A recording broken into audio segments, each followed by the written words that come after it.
За баярлалаа. За би сангийн болон татврын чиглэлийн хүмүүс ирсэн байгаа учраас тодруулж бас асууя гэж бодож байна.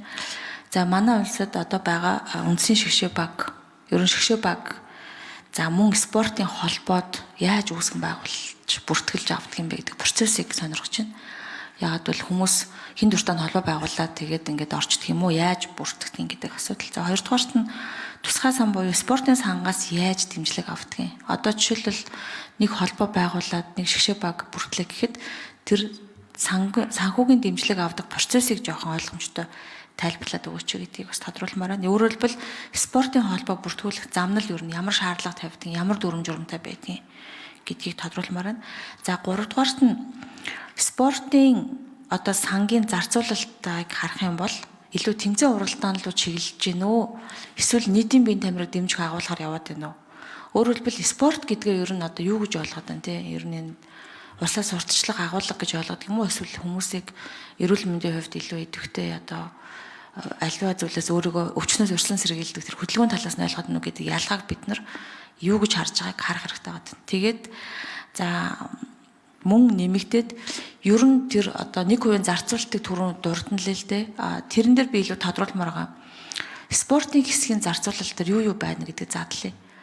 Яг л спортын барилга байгууламж гэдэг дээр орсон байхгүй. Тэгэхээр ер нь бол хин дуртай нь одоо спортын барилга байгууламжууд бол маш том хэмжээний газар шаарддаг, материал барилга шаарддаг зүйл. Тэгэхээр хин тэр спортын барилга байгууламжийг барихад одоо чадaltaй вэ гэдгийг харахаар бид нар ойлгомжтой. Тодорхой хэдэн томоохон аж ахуйн нэгж байгууллагууд байгаа. Тэгэхээр эргээд энэ хөнгөлөлт маань 1% хөнгөлөлт маань өөрөө хүнд зориулагдсан бэ гэдгийг бид нар бас ялгаж хармаар байгаа. Гэтэл өнөөдөр Улаанбаатар хотод маш одоо олноороо уг нь бол сүүлийн үед нэлээд дэлгэрч байгаа нь фитнес, жим те за йог, бүжгийн спорт энэ төр ер нь улсаас ямар дэмжих бодлого байдаг юм бэ?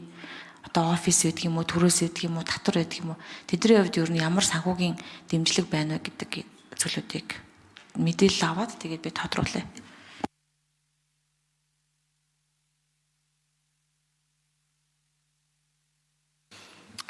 За сангийн за соёл спорт аялал жуулчлалын ажлын хэсгийн 4-р микрофон Бат Эрдэнэ дарга хариулъя.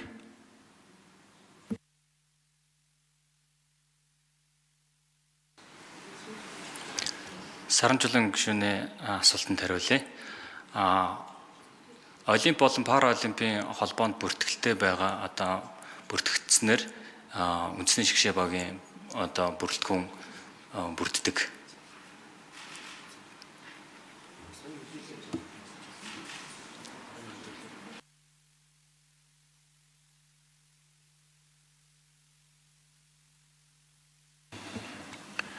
За хариулт хангалтгүй байна да. Тодруулж асуух уу? За Саранжуулан, Отгоны Саранжуулан гэсэн тодруулж асууя.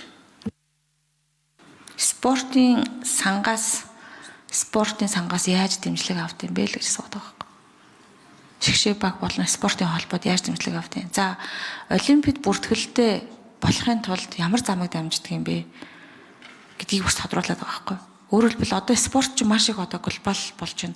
Олон төрлийн спорт бий болж шүү дээ. Тэгэхээр энэ бүртгүүлэг тэр зам, тэр холбоо байгуулах процесс яаж явагддаг юм.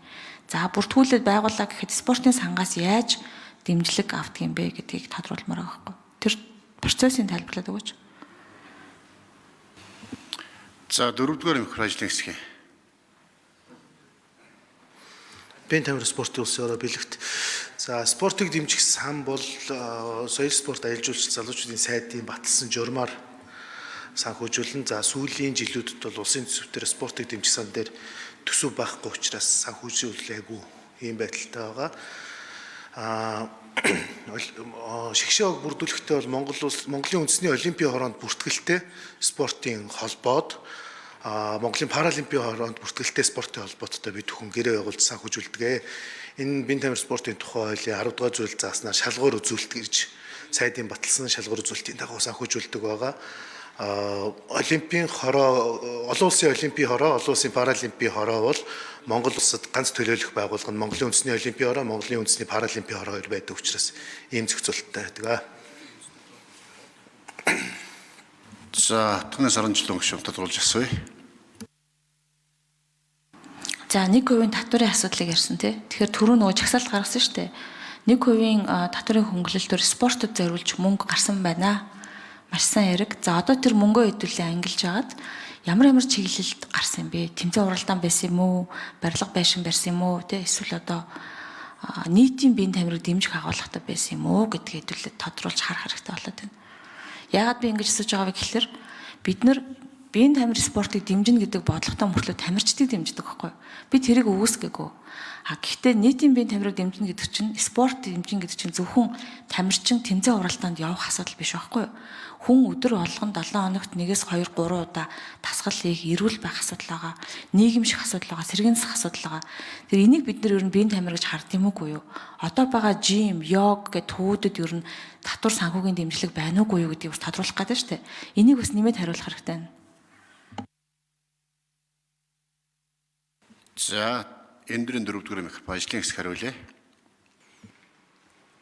За татварын ерөнхий газрын татварлагч төлөвлөлт газрын дараа боёо нэмэх гишүүний асуултанд хариулъя.